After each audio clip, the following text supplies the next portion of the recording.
The wedding of James Seymour and Henry VIII. Henry VIII is remembered as England's most married monarch, his 6 unions spanning from 1509 to 1543.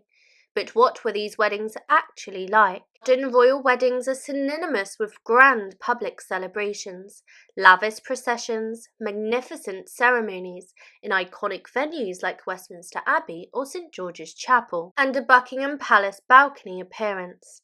This tradition dates back only to Queen Victoria's marriage to Prince Albert in 1840.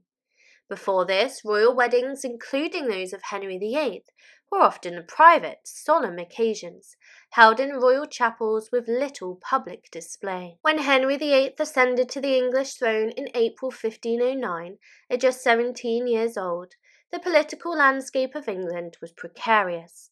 The Tudor dynasty, established by his father Henry VII, was still relatively new and far from secure.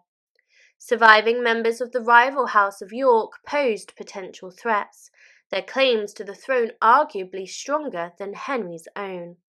The sceptre of the War of Roses, the bloody civil conflicts between York and Lancaster, continued to cast a long shadow.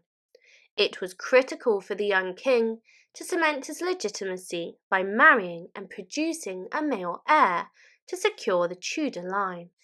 James Seymour's rise to prominence came swiftly and decisively. By May 1536, her place in Henry VIII's affections was undeniable, and the king was prepared to make her his third wife even before Anne Boleyn's tragic end. The affair between Jane and Henry had been gathering momentum since the previous autumn, with Jane embodying a striking contrast to Anne's fiery temperament. Demure, gentle, and seemingly submissive, Jane offered the king a promise of tranquility after years of marital strife. Henry was at Whitehall Palace when the cannon fire from the Tower of London signalled the execution of Anne Boleyn. The king wasted no time. That same day he arranged to be rowed to Chelsea, where Jane was waiting for him, ready to assume her new role. Jane's patience and discretion had paid off, winning her not only the king's heart, but also the ultimate prize, the crown. The Privy Council, acutely aware of this precarious state of the Tudor succession, had already urged Henry to remarry. Both Princess Mary, his daughter with Catherine of Aragon, and Princess Elizabeth, Anne Boleyn's daughter, had been declared illegitimate, leaving the king without a legitimate heir. Jane's suitability as a potential queen, virtuous, obedient, and of impeccable lineage, made her the perfect candidate to fulfill the urgent need. On the same day that Anne Boleyn was executed, Henry announced his imminent betrothal to Jane to the council. The formal betrothal ceremony took place at Hampton Court the following morning, on May 20th, 1536. The event was brief and subdued, reflecting the speed with which events had unfolded. Just 10 days later, on the 30th of May, Henry and Jane were married at Whitehall Palace in the Queen's Closet. Archbishop Thomas Cranmer officiated the ceremony, which was attended by a select group of courtiers and officials. Afterward, Jane made her first public appearance as Queen, enthroned beneath the canopy of a state in the presence chamber, a visual declaration of her newfound status. Despite the celebrations, many observers found the rapid transition from Anne's execution to Jane's marriage unsettling. Within one and the same month that saw Queen Anne flourishing, accused, condemned, and executed, another was assumed into her place, both of bed and honour, remarked one courtier, reflecting the unease that such a swift replacement provoked. As Queen, Jane focused on her primary duty, providing Henry with the longed-for male heir.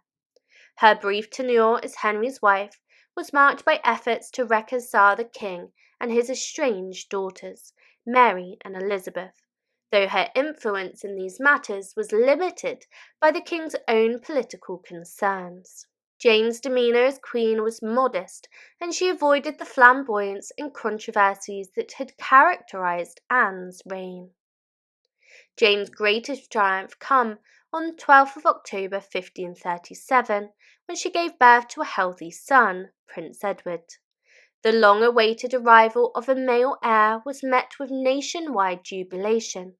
Henry's joy was boundless, for this son secured the Tudor dynasty and fulfilled the king's deepest wish. However, the victory was bittersweet. Jane's health began to deteriorate shortly after Edward's birth. She succumbed to postnatal complications on the 24th of October, leaving Henry grief-stricken. Jane Seymour was the only one of Henry's 6 wives to be granted the honour of a queen's funeral. She was buried with great ceremony at Windsor Castle, and Henry chose to be interred beside her upon his death. Though her time as queen was brief, Jane's legacy was monumental. She not only gave Henry his long-desired male heir, but also left behind a memory of quiet dignity and success in fulfilling the role of a Tudor queen. Henry mourned her deeply, referring to her as his true wife, yet he quickly turned his thoughts to the future. Aware of the ongoing need to secure alliances and stability for his realm, he resolved to marry again. Jane Seymour's place in history, however, remained unique.